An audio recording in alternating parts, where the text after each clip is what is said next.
Seahawks fans, wherever you may be. Thanks for listening to the show. Join your hosts, Bill Alvstad and Keith Myers, as we talk Seahawks football.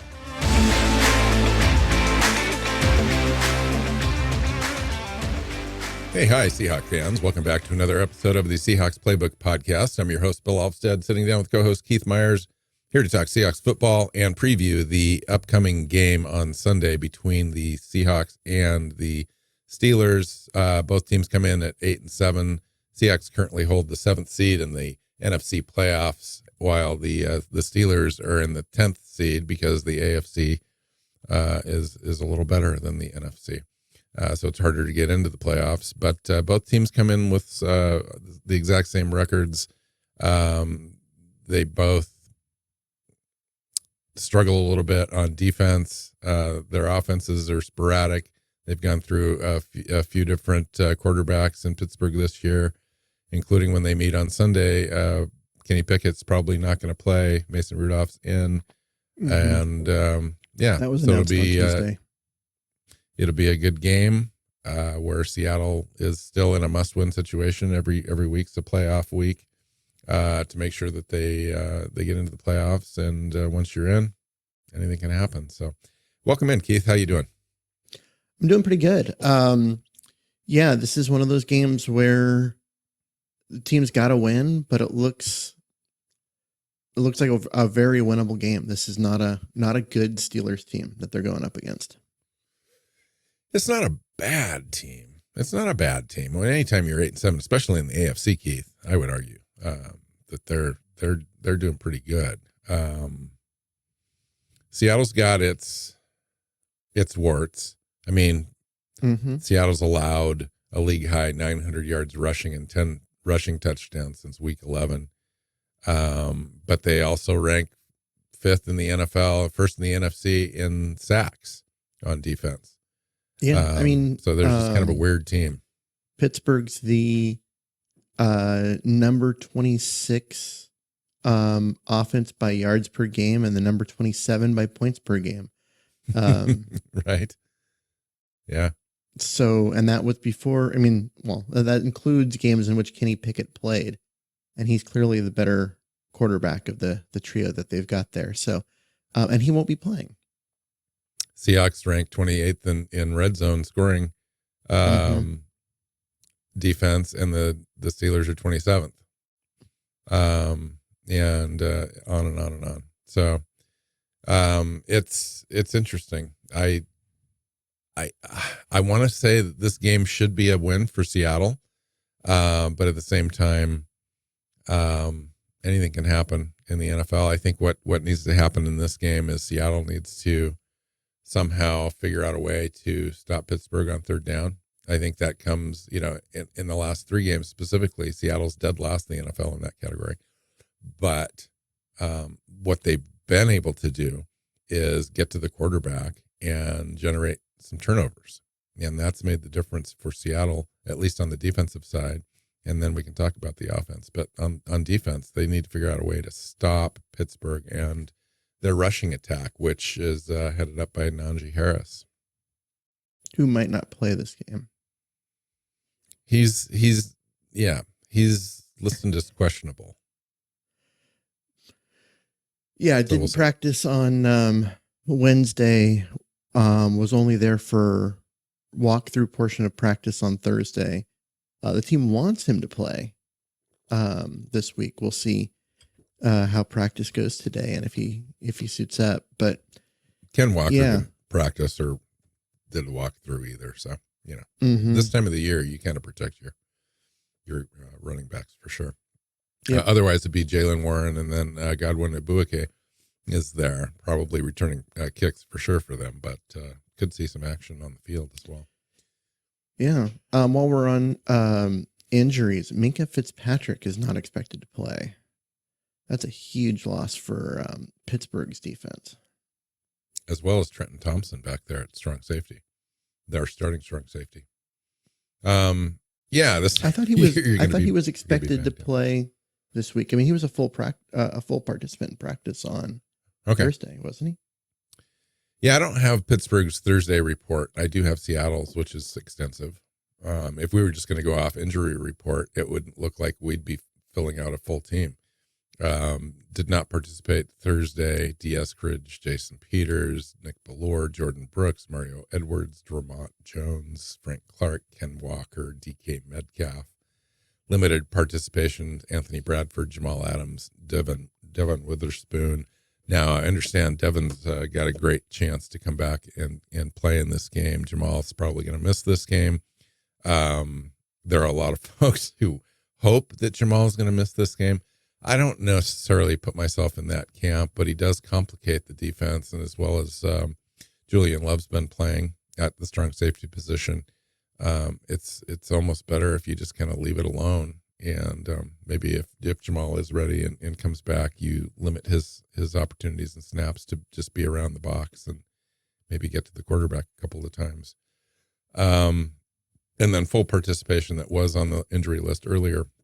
Abe Lucas with a knee, Trey Brown, Leonard Williams, Jake Bobo, Damian Lewis, and Jackson Smith and Jigba, all for full participation in practice. So everything, all in all, looks pretty good for Seattle as far as injuries are concerned. Doesn't seem to be will impact the game at all, which is good news this time of the year. Yeah, I got to say, I am in that camp of hoping that Jamal Adams doesn't play. I think that we've seen the defense is better when he's not in there, and he's dealing with a knee that's really painful, and he's still coming back from an injury that was fairly devastating, and it's shown to limit his play ability. It's very limited, and because of his style, where he freelances a lot, it makes life really hard on everyone else. And if you're not getting the results from it because of his lack of athleticism at the moment with the knee, he's just a huge liability. And I think that given time, when he gets back to being healthy, he's still young. He can be a good player, but that's not right now. So I'm in the camp of hoping they just shut him down.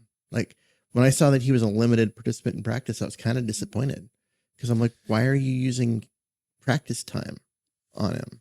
Like, so get other guys the reps. So Pete was asked specifically about that. And he said, well, we'll see. As far as if Jamal Adams is capable of playing and he comes off the injury report, would he in fact play? And Pete was non-specific on his answer, which told me that he's probably not. So now, as far as practice, I mean, you gotta be ready for anything in the NFL. Pete knows that better than anybody. He's been around. So just having Jamal Adams practice is just, I don't think it means anything. So what do you think about, coming off of the last show we recorded, which was right after the Titans game? You've had a chance this week to kind of think about that game, where the Seahawks are, what showed well in that game, what can carry over. We talked about that out of the Eagles game. What can we duplicate? What can the Seahawks do to keep this thing going? They managed to do that against the Titans. The Steelers are another team, another challenge. They're pretty much, as far as our offense against their defense is middling. It's ranked 21st or 22nd in the NFL overall in yards and points. Their red zone their red zone defense is actually ranked top 5, I think 5th in the NFL, surprisingly. They don't get to the quarterback especially well, other than Watt. And it seems like we should be able to move the ball and kind of do what we need to do against them. They're ranked 21st or 22nd against the run and the pass, both. So how do you attack this team? Where do you see advantages? Well, I'm going to correct one thing. They are 21st in yards. They are 7th in points because of that red zone defense you were talking about. Oh, okay. They force field goals a lot, and Seattle's not very good in the red zone. So that, to me, is an area of concern with this game. You can't get down there and kick field goals. You have to get in into the end zone, and Pittsburgh's pretty stingy. Yeah. They're pretty stingy when it comes to that. But where I see the issue is, you start looking at if Minkah Fitzpatrick doesn't play, that's their best defensive back by far.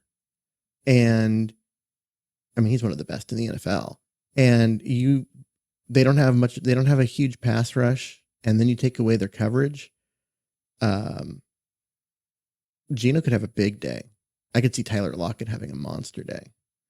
And so that's really what it comes down to it for me. Like it's a matter of, Seattle should be able to put up some pretty serious yards. Now, can they convert those yards into points? If they do, I think they win, and they win fairly easily. If they don't, this could be quite the slog for them because, if you're getting down there and only getting field goals, you better hope the defense, comes up and does their thing. Luckily, they have the last few games, so that's a better sign. Yeah, one of those things is the emergence of Julian Love. Now, we talked about Julian Love in the first half of the season as being disappointed, essentially, in that trade. The money we gave them, we already had two of the top, three paid safeties in the league. It didn't really make a lot of sense at the time, although insurance for Jamal Adams' injury.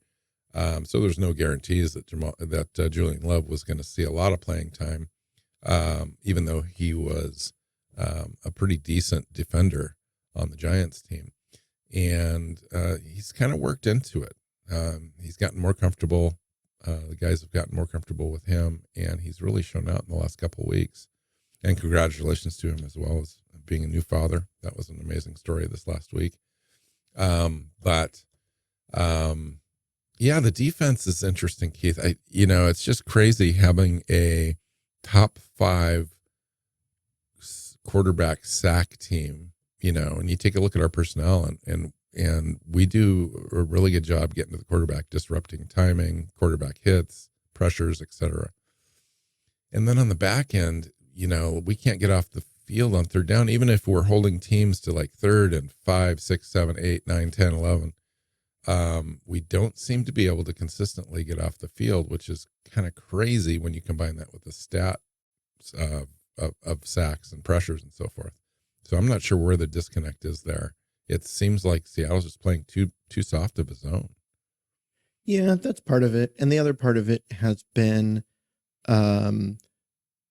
the issues that they've had with Woolen and Adams not playing within the scheme and doing, what they're supposed to be doing. They're giving up a lot of big plays on third down.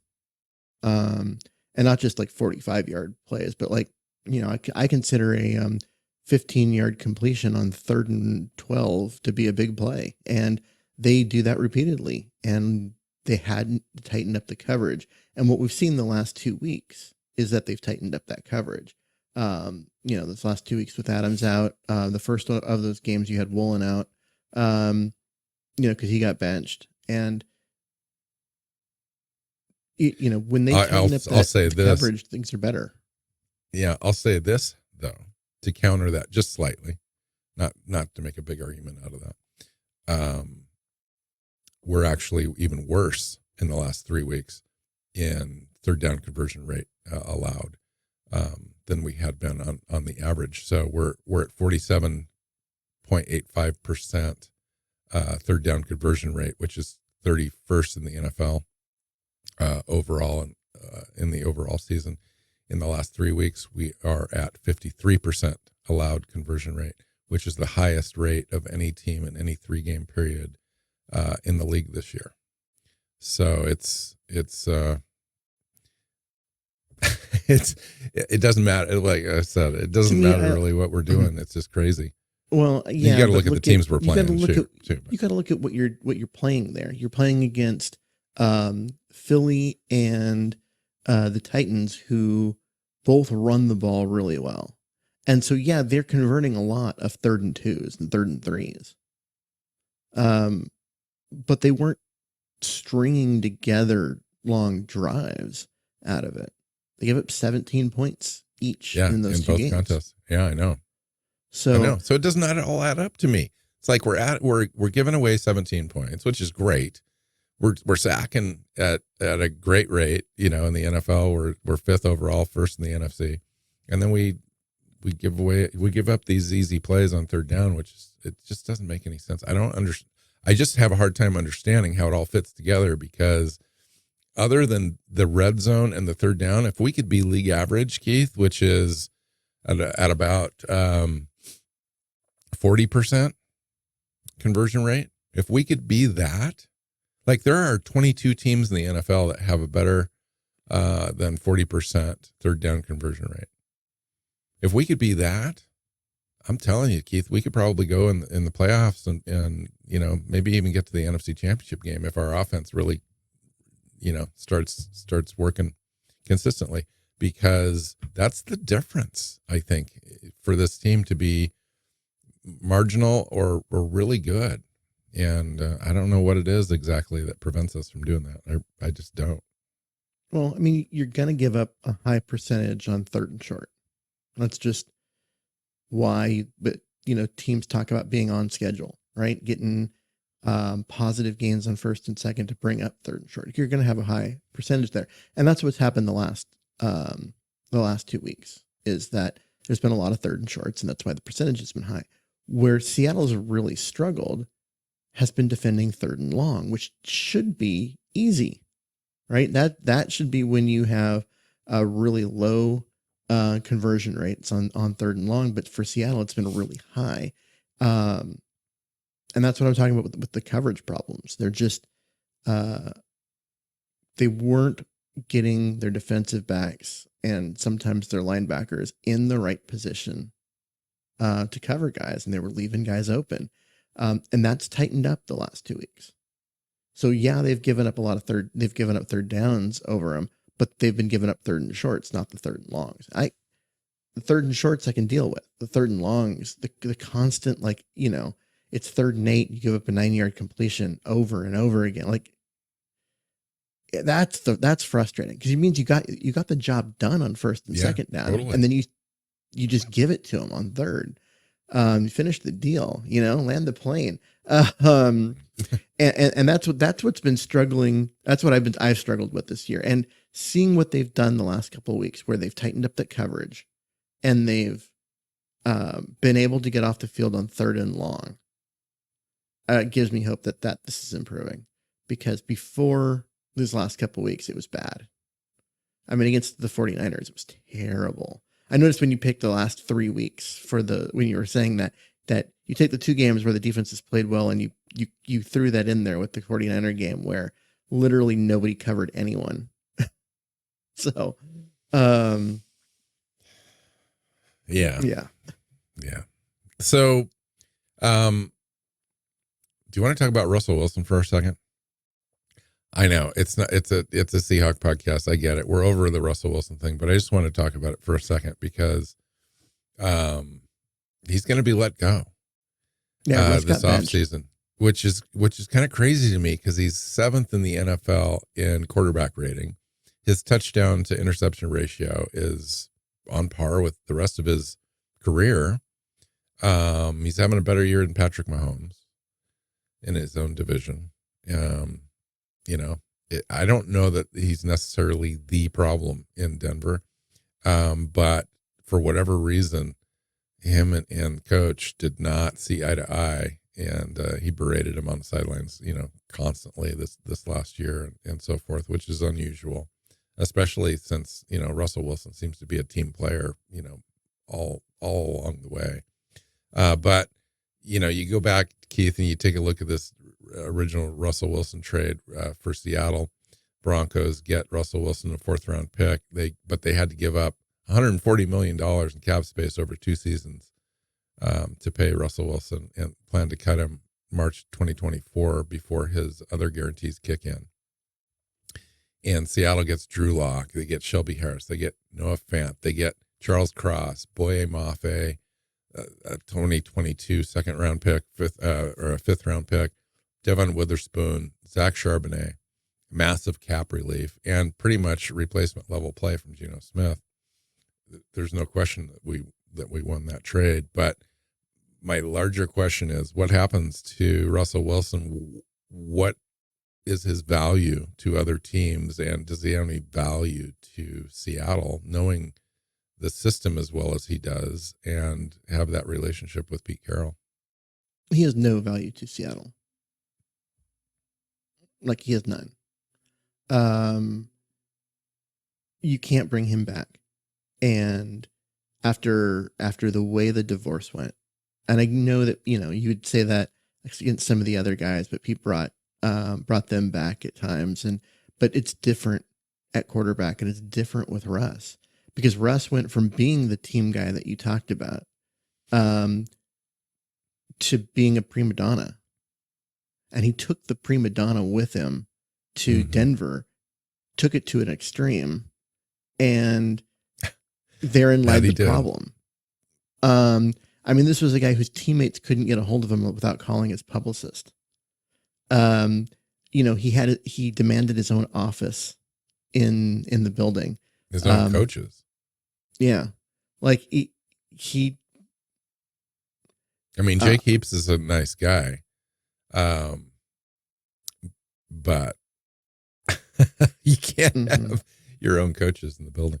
So anyway, I thought I'd bring that up because it's over. That now we can really truly evaluate the entirety of that trade, and it's just absurdly skewed towards Seattle. Yeah. Which kind of teaches you lessons about the value of franchise quarterbacks and the huge, enormous salaries and contracts that those guys have, and how it disrupts your entire team, and the ability to form a team around a quarterback like that is just extraordinarily difficult long term. And the choices that teams have to make. And it seems like it's a juxtaposition, because Seattle has to pay a quarterback, somebody, to start. And they've got a great deal with Geno, but is Geno a guy that could get them to the Super Bowl? And I would say, well, yeah, he could be if the rest of the roster was premier. But it takes a few years to get it, to go from Russell Wilson paying a quarterback $45 million a year to drop back to Geno, but then you've got to build your roster back up again to kind of take advantage. And you're always just in this swing. I don't know how the 49ers have done it. I think they drafted really well, and they were in a position to draft well. They had first round draft picks and early first round draft picks just from being bad. And sometimes that's what it takes. You got to be bad for a while. And they hit on all of them. That's really it. And they hit on a bunch of John Lynch has done such a fantastic job as a GM there. He does, no question. You look at some of the stuff that they've done. They traded away guys that were really good in going into their final year in order to get more draft capital, so they could turn around and reload the roster and keep it younger and cheaper. They've also never really paid a quarterback. Right during that whole time. They got rid of Kaepernick when Kaepernick was up. They got rid of Garoppolo. Yep. Yeah. And never really had to pay him very much, because he was already just kind of a game manager type guy anyway. And now Purdy, you just walk into that. That's amazing. They did give up a lot for Trey Lance, I will say, but but they didn't force feed him onto the field the way like the Jets have with Zach Wilson.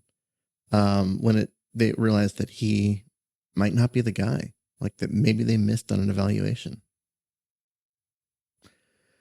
They go, well, let's go with whoever gives us the best chance to win. And then when that was Brock Purdy, it was Brock Purdy. Yeah. So depending on how this last two games go, Keith, and playoffs and so forth, we have some interesting questions to answer at the end of the season and in the off season at the quarterback position. I think, I don't know if you read the article. I think that was maybe Duger at the Atlantic came out with a piece about Russell Wilson, or not Russell Wilson, about Geno Smith and Pete Carroll's relationship.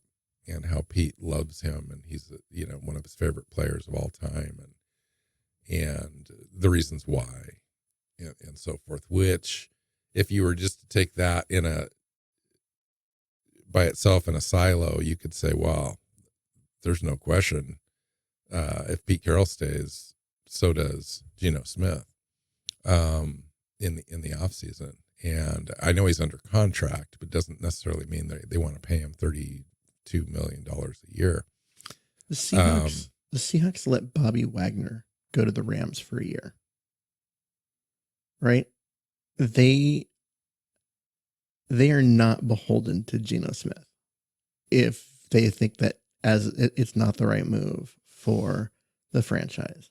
I get that Pete Carroll loves him. I get why Pete Carroll loves him. But if you're willing to let Bobby Wagner go to a rival, you'll let Geno Smith walk. Well, here's the deal. Here's the difference, though. You know this.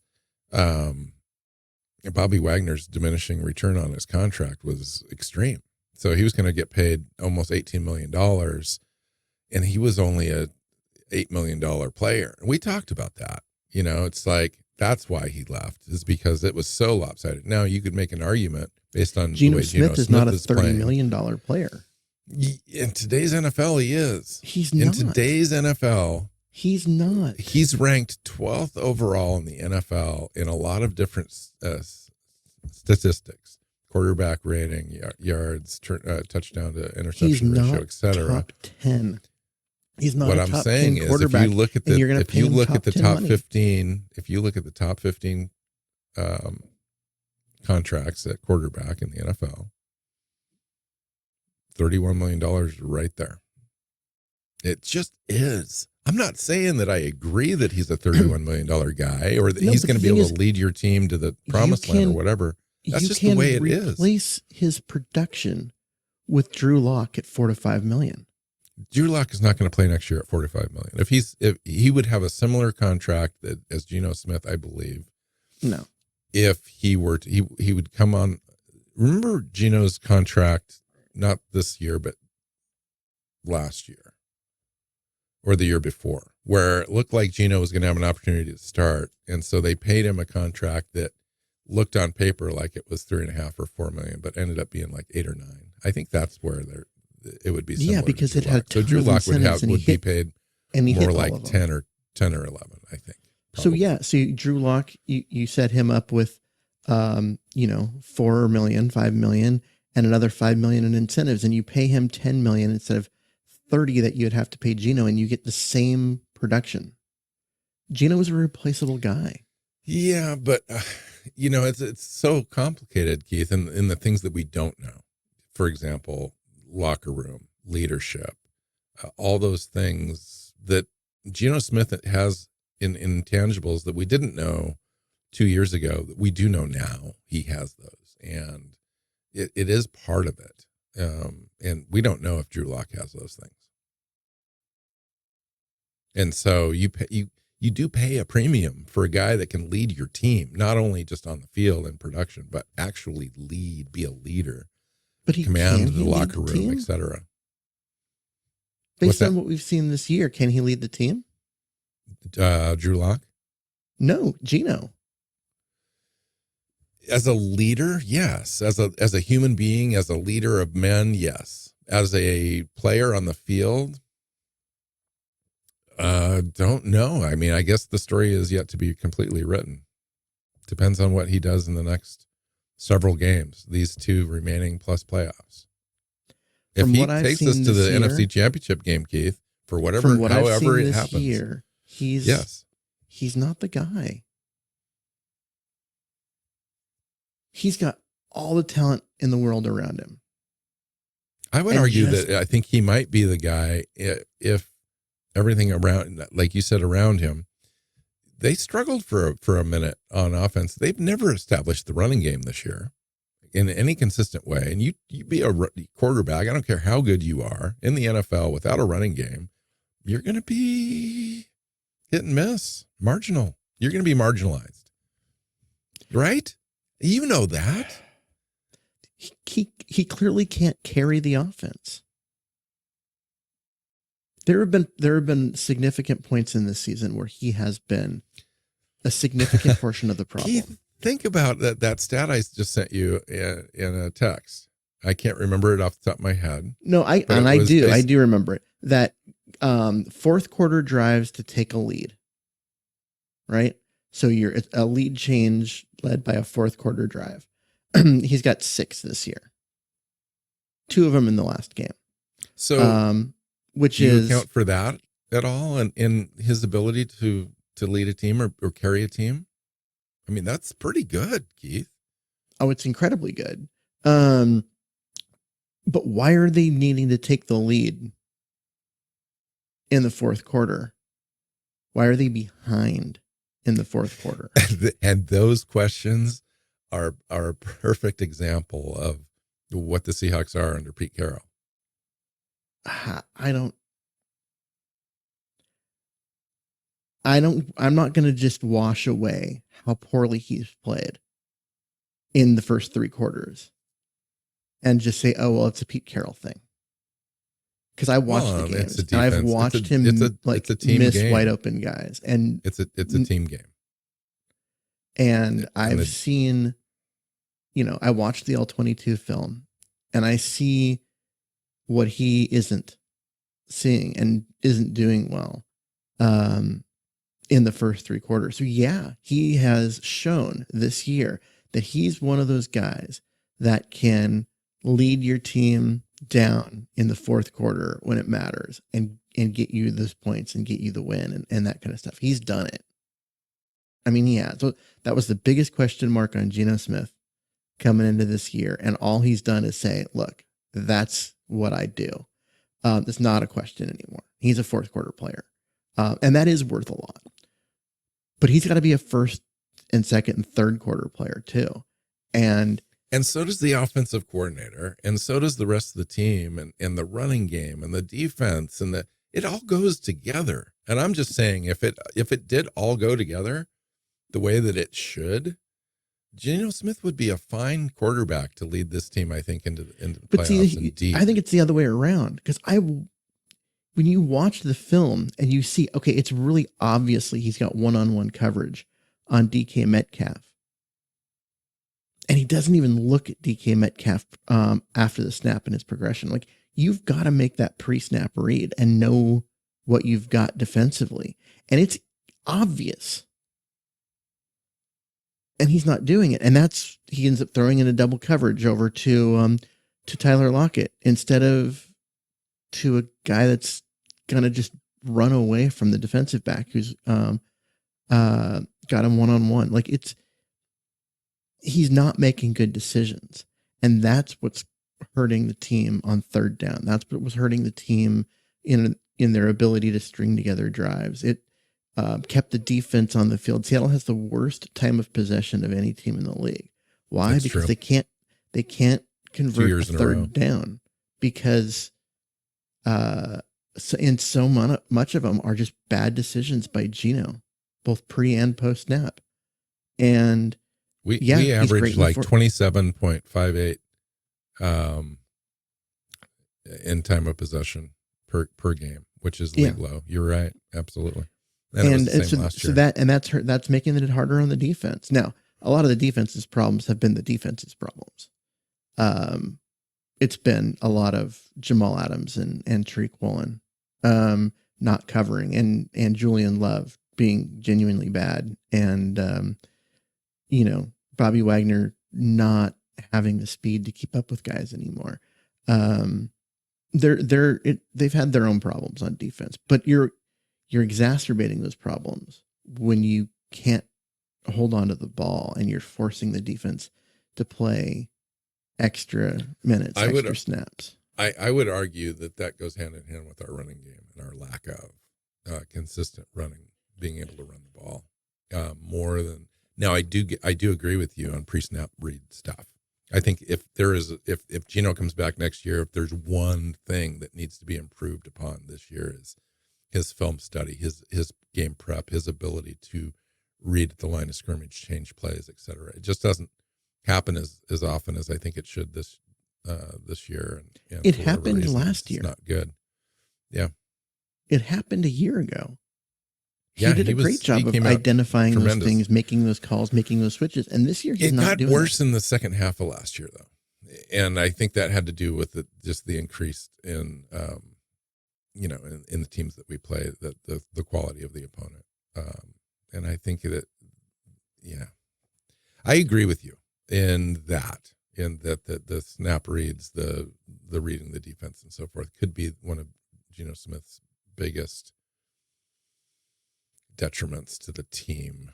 But all in all, I think he's capable. I disagree with you slightly in that I think he's a capable guy. I think he's if everything else is working, I think the running game really is a big issue. If everything else is working, I think he's a fine quarterback to be able to lead this team to an extended run. But the defense is awful. I mean, it is. It's like, we're ranked 26th in the NFL overall on defense. If we were ranked 6th, I guarantee you Geno Smith would be a better quarterback, quote unquote. Just because this team would have more success, we'd be winning more games, he'd have more opportunities. Okay, you're right in that a lot of people would be looking at the win and loss and just give him credit for it when the defense is doing it. I mean, we saw that some with Russ, right? Absolutely. But that's not going to change what I'm seeing on the All-22. Right? That's it'd be interesting to me if we had the opportunity, if we had the time to break down all the top 10 quarterbacks or the top however many, wherever Geno's at, 12, I think. If we were to break down all the 12 quarterbacks, really break them down, I think we'd find fault in every one of them in certain aspects of their game.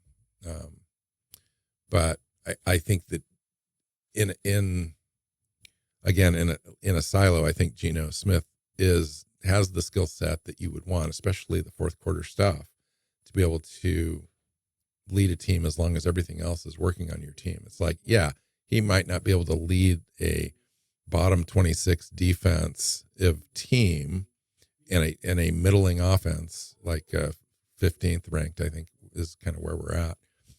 He himself can't take all of that weight and put it on his shoulders and lead teams to victory. I mean, he does a pretty decent job, I would argue, but that's a lot to ask of a quarterback.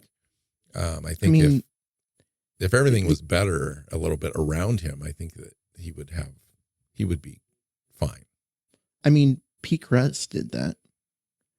You see guys like, but not all game, Keith. In the fourth quarter, yes, you would find many examples of him taking the team with 4 minutes left or less and putting him on his back and making something happen. But why were we in that spot? Why are we in the spots that we are in now, where that is an issue? That's still happening. I would argue that's a philosophy. That comes down to a philosophy of how you manage a game and so forth. And that. It's like Pete Carroll. It's his mantra. You can't win it in the first quarter. You can't win in the second. You can win in the fourth quarter. I mean, that's his thing. His mantra isn't, you can play bad in the first quarter. You can play bad in the second quarter. Right. But it comes down to aggressiveness, though. There's not an aggressiveness about a Pete Carroll coach team that there is with some of the other coach teams out there. It's like if Shanahan was on this team coaching, maybe we'd score 30 points in the first half. I don't know.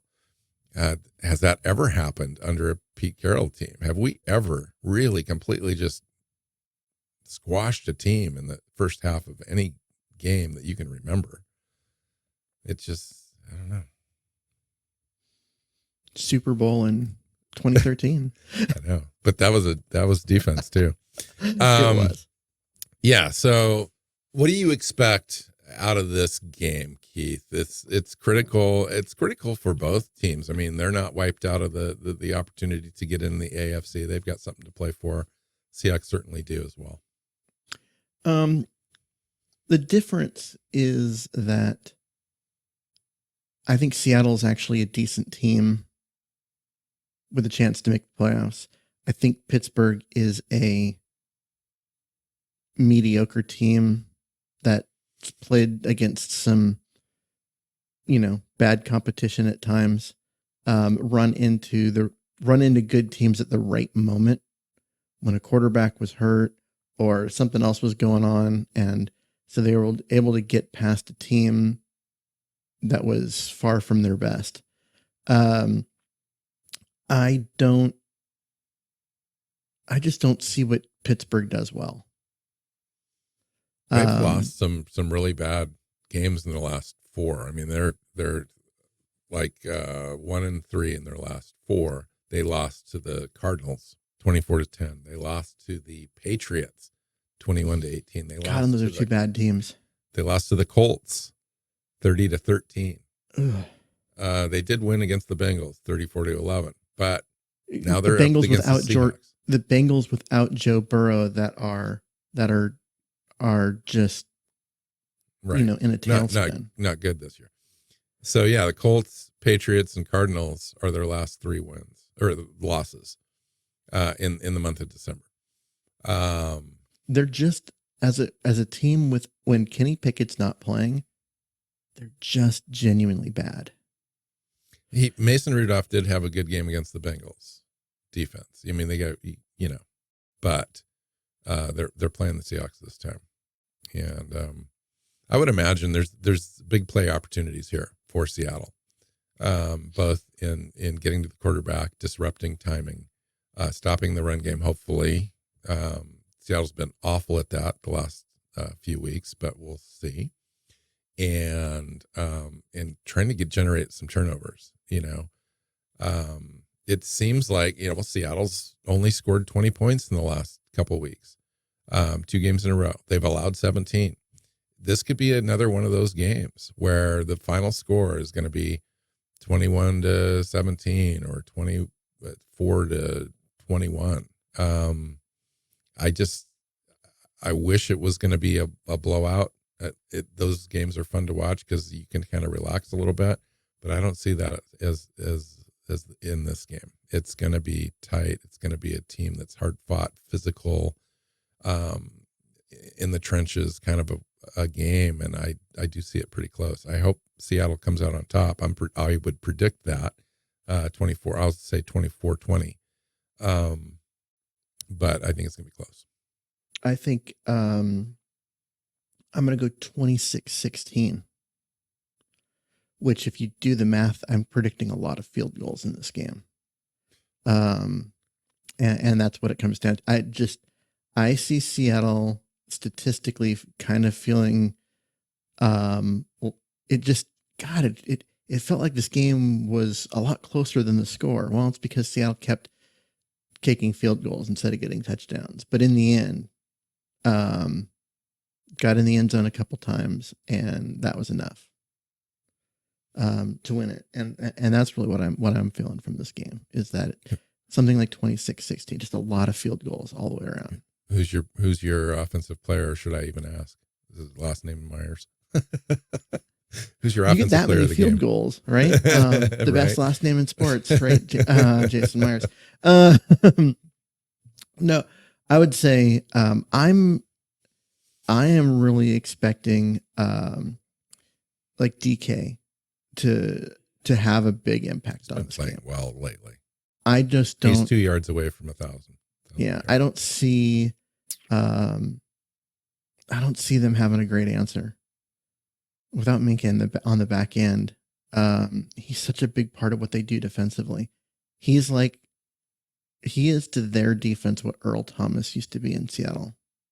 Just kind of that thing that everything that they do keys off of. And if he's out, it's going to make life real hard on them. And that's just going to give a guy like DK a chance to just have a monster game. And if they decide to keep the safety back and, put 2 safeties back instead of the single high, which was what they do a lot with Minka back there, then Seattle gets the running game going. And so I expect DK to have a big game. Defensively, honestly, I'm looking at this, and I think that, if Spoon plays, he's going to be the guy. That he's going to end up with at least one pick and maybe a sack. And he's just so athletic. And against these receivers, I could see him just having a monster game. So last game, I predicted that Boye Mafe would have 2 sacks. Yep. And he did. And sure enough, that kid came on, had some pressures, a couple sacks, really impacted the game. Definitely player of the game for me. If you don't count Geno Smith coming back and winning that thing. But this game, I think Woolen comes up big on defense. He's been kind of feeling it lately. Got, you can call it whatever you want, but essentially benched. And I think that really kind of honed him in. I mean, Pete Carroll's a great coach in that he understands the psychology of players. He understands what players need to kind of get them motivated, get them in the right spot to be successful, and at least mentally. And I think he did that with Woolen. And this is an opportunity for him to kind of have a finish to a season that's been a struggle for him a little bit. And so I expect him to have a big impact in this game. Offensively, I think you're right. I think DK could have a great game. All the receivers in this game could have a big game. But you know what we haven't seen is we haven't seen a big, huge game from Ken Walker. Ken Walker's had a solid season, averaging, something around 75 yards a game rushing. But he hasn't had a breakout game. He hasn't had like a 130-yard rushing game for a long time. And I could see him having a big 120, 130-yard rushing game with a couple of touchdowns. And if they do that, Seahawks run away in this game, I think. Oh, yeah. If he has a game like that, then Seattle's moving the ball at will. Because you bring a guy up into the box to try and stop the run, and you get DK or Lockett over the top. And if you keep guys back to prevent the big play, Walker just runs you over. And if he has that kind of game, Seattle wins this one just going away. Other than the Arizona game, Keith, this is the worst defense we'll face in the last half of the season. While they're a good red zone team, third downs and so forth, they're ranked 21st, I think, overall in the NFL, like defending the run. And I think Seattle could really start to press this game if they so choose. We've had games where we've had advantage, where we could run the ball and chose not to. And they say, well, we're just taking what the defense gives us. If they're going to load the box against us, we're going to take advantage over the top. And that's fine. But it'd be nice to be able to establish the run before the playoffs, because I guarantee you in the playoffs, we're going to need to run the ball. And if we don't, we're out. So it'd be nice to kind of get that going. Okay, cool. So we both predicted a win. Fancy that.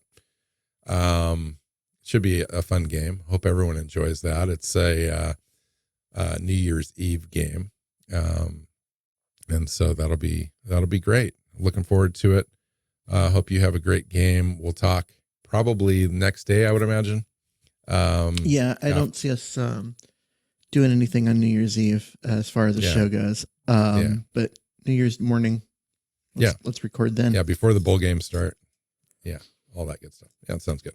Okay, so if you want to follow Keith on Twitter, you can. He's at Myers NFL. You can follow me at NW Seahawk. The show is Seahawks Playbook Podcast. Find us on your major podcast platforms, any of them really, Spotify, Google Podcasts, Apple, obviously, and then our YouTube channel at Seahawks Playbook Podcast. Hit the subscribe button. Make sure you hit it in your feed every week. And until next time, go Hawks. Go Hawks. Seahawks Playbook Podcast listeners, thanks for joining us for another edition of the show. You can find us on Twitter. Bill is at NW Seahawk, Keith is at Myers NFL, and the show is at Hawks Playbook. You can listen and subscribe to the show at SeahawksPlaybook.com.